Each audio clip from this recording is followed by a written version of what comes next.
The way we talk about artificial intelligence today, well, it bears a really striking resemblance to how ancient civilizations must have reacted to a massive, unprecedented weather system just rolling over the horizon. Oh, that's a great way to picture it. Just total awe and confusion. Right, there is this collective sense of being entirely dwarfed by something we can't fully comprehend. We just sort of tilt our heads back, point at the sky, and wait to see what it does next. And we do all of that operating under the assumption that we're completely powerless to change its course. Exactly. It's a pervasive mindset and honestly, a highly seductive one, framing a technological advancement as a force of nature, like a storm. It kind of removes the burden of intervention, doesn't it? Yeah, you just hunker down. Right. If AI is a hurricane or some sudden change in the climate, your only logical response is to board up your windows, adapt to the new environment, and just hope for the best. Which puts us in a really passive position. Completely. It places humanity in this permanently reactive state. You observe the phenomenon, you document its effects, but you certainly don't try to, redesign the storm. Which brings us to the core mission of our deep dive into the source material today. We are looking at a really fascinating excerpt concerning a class titled Fei Li, Defining the Future of AI. And it is a paradigm-shifting piece of text. It really is. And while the text we have is exceptionally brief, it completely rejects that whole weather analogy. It demands a shift that is, honestly, quite jarring if you've spent the last few years just drowning in breathless headlines about the inevitability of AI. Oh, absolutely. The premise here is that we have to move away from being passive consumers of this phenomenon and step into the role of active architects. And for you listening right now, I see this as an invitation to step out of the exhaustion of information overload. Yeah, the fatigue is real. It is. We are so accustomed to the daily deluge of capability updates, right? What new thing a system can generate, what new test it passed, that we kind of lose sight of our own position in the hierarchy of technology. We just become an audience. Exactly. But this material isn't about memorizing another list of technical milestones. It's an argument for intellectual empowerment. And it's structured around one specific profound question that really redefines the entire relationship between human and machine. I want to focus immediately on how that question is framed in the text, because the contrast is so stark. It's brilliant. It posits that the most critical question we face isn't what can AI do, but rather what will you let it become? That phrasing changes everything. It does, because at a glance, asking what a new technology can do seems like the most rational starting point. I mean, if you invent a new engine, you naturally want to know its top speed, right? Yeah, of course. You want to test the limits. But the implication in this class description is that asking what can it do is fundamentally flawed, or at least dangerously incomplete. It is incomplete because it's a question rooted in technological determinism. Unpack that a bit. Well, when your primary focus is what can AI do, you are linguistically and philosophically granting the technology its own independent agency. Right. You're treating the code like it's a conscious actor that possesses its own inherent desires or trajectories entirely separate from the human beings who engineered it. Which puts us right back in the theater seats, just watching a performance unfold on stage. Precisely. But I'd argue that treating it like an independent actor is exactly what makes the current landscape feel so overwhelming. We see these systems producing outputs that are surprising even to their creators. True. The black box effect. Yeah, so it's really easy to slip into that spectator mindset when the tool appears to be operating with, a degree of autonomy. It makes me think of early humanity trying to conceptualize fire. Oh, the fire analogy works perfectly here. Right. If you stumble upon a lightning strike that has ignited a dry field, asking what can this fire do is a totally logical survival mechanism. It can burn things down, it can clear a forest, it might cook an animal caught in its path. You're just trying to predict an untamed force. Exactly. You're bracing for impact. But we have to push that analogy further to really understand the shift this curriculum is demanding. Yeah. Because observing a wild brush fire and documenting its destructive or creative potential, that's still passive observation. Right. Asking what will you let it become is the cognitive leap from fleeing a brush fire to inventing the hearth. Oh, wow. Fleeing the fire versus building the hearth. Yes. Designing a hearth requires intentionality. It requires understanding the raw properties of combustion and then actively constructing a safe, contained environment in the center of your home to harness that heat for survival. The brush fire just happens. The hearth is architected. And building that hearth requires taking on a massive amount of liability. If we pivot back to the exact phrasing from the text, what will you let it become? The word let is doing an extraordinary amount of heavy lifting there. It implies permission. It does. It asserts that this technology cannot evolve, it cannot integrate into society, and it cannot become anything of substance without our explicit or implicit consent. Which is a lot of responsibility to shoulder. It is. And it raises a serious behavioral question about our current culture. Is our society's obsession with the "what can AI do" narrative actually a deliberate distraction? Well, that's an interesting thought. Like, by constantly marveling at the brush fire, do we give ourselves a convenient excuse to avoid the grueling, contentious work of building the hearth? I think we absolutely do. Because passive observation is vastly easier than active stewardship. It's much less stressful just to watch. Right.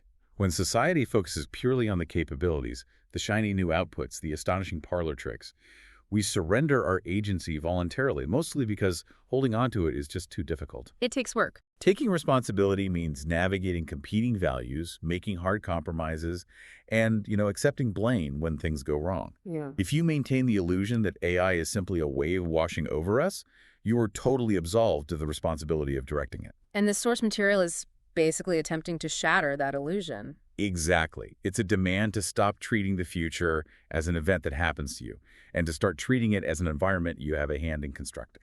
Okay, but if we accept that premise, that we have to actively decide what to let this technology become, the immediate problem is execution. Who builds the hearth? Right. Who is drawing the blueprints? If the future isn't pre-written, we need a framework for how to write it. And the text points to a very specific foundation, noting that Dr. Fei-Fei has spent 25 years making sure that gets answered right. A monumental effort. It is, but frankly, this is where I find myself playing devil's advocate. I am deeply skeptical of the mechanics involved here. Skeptical in what sense? Well, in the sense of scale and velocity. A quarter of a century it's an absolute eternity in the realm of computing. That is true. 25 years ago, the landscape of artificial intelligence was fundamentally different. It was mostly theoretical, confined to niche academic circles, totally detached from the daily consumer reality we live in now. We were in a completely different technological era. Right. And today, the technology shifts paradigms in a matter of months. So my challenge is this. How can a 25-year foundation possibly remain relevant, let alone be the definitive guide to getting the answer right, when the ground we are standing on is completely reshaped every time a new model is deployed? It sounds like trying to navigate a modern metropolis using a map drawn in the 1990s. Exactly. It feels impossible. Your skepticism is entirely warranted, but only if we view technology purely as a sequence of mechanical iterations. Okay, what's the alternative view? We have to separate the surface-level applications, the specific software models that change every few months, from the foundational architecture of how human beings interact with computational systems. So separating the tool from the impact. Exactly. The 25 years mentioned in the text does not represent a static manual of outdated technical specifications. It represents a deep, steady commitment to understanding the philosophical, structural, and societal integration of artificial intelligence. So you're saying the underlying physics of the problem haven't changed, even if the tools themselves have? Precisely. Think of it like building a skyscraper. Okay. The architectural aesthetic of the penthouse might change 100 times during the design process, driven by new trends or new materials. But the bedrock foundation, the calculation of load-bearing limits, the deep anchoring into the earth, the physics of wind resistance, that has to be perfectly established before a single pane of glass is installed. Right, because if the foundation is flawed, the whole building comes down, no matter how nice the penthouse looks. Exactly. The fundamental questions of human agency, societal impact, and the balance of power between tool and creator, those do not change with every software update. That quarter century of work is the bedrock foundation. That reframes the timeline significantly for me. It suggests that while the rest of the world has been reacting to the daily fluctuations of the technology, just chasing the short-term hype cycle, there has been this parallel effort to quietly pour the concrete for a structural framework. Doing the quiet, invisible work. Yeah. But there is another piece of that sentence that I find quite provocative. The idea of making sure the question gets answered right. That's a bold word. It is. That phrasing declares that there is a definitive wrong way for AI to develop. It completely rejects the notion that all technological progress is inherently neutral or automatically beneficial. It is a profound rejection of technological neutrality. By asserting that there is a right trajectory to strive for, it forces the acknowledgement of wrong trajectories. Which we don't like to talk about. We don't. But there are wrong answers, wrong futures, wrong ways we could let this become embedded in our lives. It implies that unguided innovation, left entirely to its own devices or driven solely by momentum, Oh. is highly likely to drift into those wrong trajectories. So we need a guide. Right. Ensuring the right answer requires the kind of generational perspective that a 25-year commitment represents. It demands that we look beyond the immediate utility of a tool and really evaluate its long-term resonance within human society. Which brings us to the final and arguably most important pivot in our source material. The transition of power. Yes. We have this monumental shift from passive observation to active stewardship. We have this immense 25-year bedrock of authority established. But the curriculum doesn't culminate in a set of instructions. No, it doesn't. The text concludes by stating that in this class, she gives you the understanding to help decide. It takes this elite, quarter-century life's work and drops it squarely into the lap of the everyday person. It is the democratization of the future. The authority isn't being hoarded to dictate policy from the top down.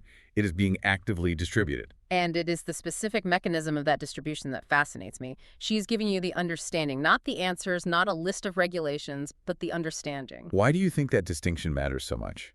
Well, to me, providing someone with understanding is akin to teaching them how to read a compass and calculate true north, rather than just handing them a printed map. I love that analogy. Expand on that distinction a bit. Why is a map insufficient for the kind of democratization this text is advocating? Because a map is a static representation of a fixed moment in time. Right. If you give someone a map of AI, you are giving them a list of current rules. Use this tool for X, avoid using it for Y, watch out for this specific pitfall. But the terrain is constantly shifting. Exactly. As we established earlier, the landscape of this technology is incredibly volatile. A map becomes hopelessly obsolete the second a new capability emerges. But a compass operates on fundamental principles. It works no matter where you are. Right. It interacts with the magnetic field of the Earth, regardless of where you are standing. If you possess a compass, if you possess the underlying understanding, you can navigate your way through completely uncharted territory. That is a highly effective way to conceptualize the connection between knowledge and agency. A map relies entirely on someone else's past experience. A compass enables your future autonomy. It gives you the power to move forward independently. Yes. You cannot make an informed choice about what AI will become if you do not grasp the foundational concepts of how it operates and how it interacts with human systems. The curriculum is not about dictating what your ultimate decision should be. It's not telling you what to think. Right. It is about providing the intellectual scaffolding necessary so that you have a meaningful, resilient seat at the table. But let me play devil's advocate here one more time, because the idea of requiring understanding before deciding actually flies in the face of how society operates much of the time. How so? Think about the complexity of the global financial system, or the infrastructure of the internet, or even the internal combustion engine. Okay, most people don't understand how those work. Exactly. The vast majority of people do not have a foundational understanding of these systems, yet we participate in them, we vote on policies regarding them, and we collectively decide how they function in our society through purely reactive mechanisms. That's true. If a tool is dangerous, we eventually ban it. If it is useful, we adopt it. Why is an in-depth understanding a strict prerequisite here? Can't we, as a society, just observe the outcomes of AI and course correct based on our collective gut reactions without needing to deeply understand the architecture? We can certainly attempt to govern that way, but history suggests that purely reactive governance in the face of exponential technology leads precisely to those wrong answers we identified earlier. Because the stakes are higher. Because the nature of the tool is different. There's a fundamental difference between using a consumer product like a car and integrating an architecture of intelligence into the very fabric of society. If you don't understand the mechanisms of the technology, if you don't grasp the nature of the data it trains on, the invisible structural constraints it operates under, or how its outputs are generated, your decisions are not actually decisions. What are they then? They are reflexes. Reflexes that are highly susceptible to outside influence. Exactly. When you flail in the dark, reacting only to the shadows on the wall, you are easily manipulated by fear, by commercial hype, or by the small fraction of people who do possess the understanding and wish to leverage your ignorance to their advantage. So reacting isn't real participation. No. Yeah. Making decisions without understanding isn't democratic participation. It is simply providing the illusion of consent. Wow. So the understanding is the very mechanism that activates the agency. It validates your right to participate in the conversation. The text explicitly links the two, giving you the understanding to help decide. It doesn't say to decide for you. Right. It is an acknowledgement that the future of this technology is far too pervasive, far too impactful, to be left exclusively to the technologists and engineers who spent decades building it. Who need us. They do. The creators understand the mechanics, but they need the learner, the everyday person, to apply their diverse perspectives and societal values to actually shape the trajectory. It is a brilliant paradox when you look at it from that angle. The expert who holds the deepest well of knowledge isn't consolidating that knowledge to maintain leverage. She is deliberately distributing it to share the burden of responsibility. It's a very empowering framework. It really is. You cannot effectively let something become a positive force for humanity if you don't possess the intellectual tools to comprehend the raw materials you're working with. Which brings the entire philosophy of this source material full circle, doesn't it? It really does. Let's distill exactly what this journey means for you listening today. We started by examining the ease with which we fall into technological determinism, treating artificial intelligence like an uncontrollable weather system. And we completely dismantled that mindset of passive consumption. We recognize that looking up in awe and asking, what can it do, is actually a subtle way of abandoning our responsibility. Right, we are being asked to take ownership. The central question of our era must shift to what will you let it become? And we aren't being asked to do this blindly or to reinvent the wheel. No, we are being pointed toward a 25-year foundational framework, a quarter century of deep structural commitment that prioritizes long-term human agency over the chaotic short-term hype of the daily news cycle. It is the bedrock upon which the skyscraper can be safely built. And ultimately, it culminates in a transfer of power, the transfer of the compass rather than the map. By acquiring the foundational understanding of this technology, you cease to be a bystander. You become equipped with the necessary scaffolding to help make the crucial decisions about the trajectory of the tools we are building. You stop watching the brush fire and you start gathering the stones to build the hearth. That is a perfect summary. That is the core takeaway for you listening today. The excerpt we explored is a direct, urgent call to action. It is an invitation to step out of the overwhelming flood of capability updates and gain the understanding required to step up and participate. It is a stark reminder that the future is not a predetermined script written by the technology itself. It is an ongoing draft written by our collective choices. But as we close out this deep dive, I want to leave you with one final thought to mull over. One that builds on the very edge of what this text implies. Okay. The source states that this class gives you the understanding to help decide what AI will become. It operates on the hopeful assumption that once you are offered the compass, you will take it and use it to navigate. It assumes a willingness to engage. Right. But what happens if you consciously choose not to learn? Ooh, that's a tough question. What if you look at the complexity of the landscape and choose not to engage in the decision-making process? If the fundamental question of our time is, what will you let it become?